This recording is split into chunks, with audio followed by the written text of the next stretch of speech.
unboxing လုပ်ပြီးတဲ့အခါမှာကျွန်တော် specification လေးတွေအကြောင်းကိုကျွန်တော်နည်းနည်းလေးပြောပြပေးမယ် Mizu 22ကကျွန်တော်တို့2025ခုနှစ် September 16မှာကြော်ညာထားတယ်ပေါ့နော်သူကတော့ September 19မှာစပြီးတော့ထုတ်ဝေပေးတယ်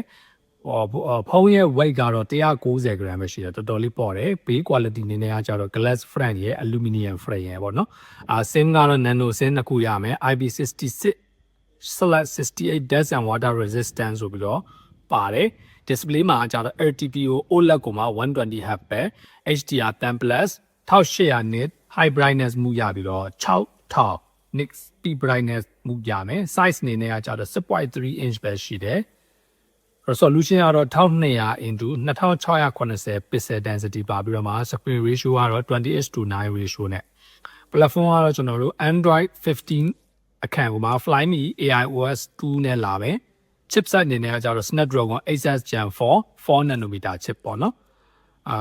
memory card slot SD card slot မပါလာဘူး base model ကတော့ကျွန်တော်တို့ RAM 12GB ကို storage 256 အထိရပြီးတော့အများဆုံးကတော့ကျွန်တော်တို့ RAM 16GB ကို storage 1TB အထိရမယ် UFS ကတော့ USB 4.0 နဲ့လာမယ်မိတ်ကင်မရာတွေကကြတော့ကျွန်တော်တို့ triple camera အနောက်မှာပါလာတယ်အကုန်လုံးကတော့50 megapixel နဲ့ပဲ main camera က50 megapixel ကိုမှ f1.7 24mm wide camera ဖြစ်ပြီးတော့ ultra wide ကကြတော့50 megapixel ကို f2.1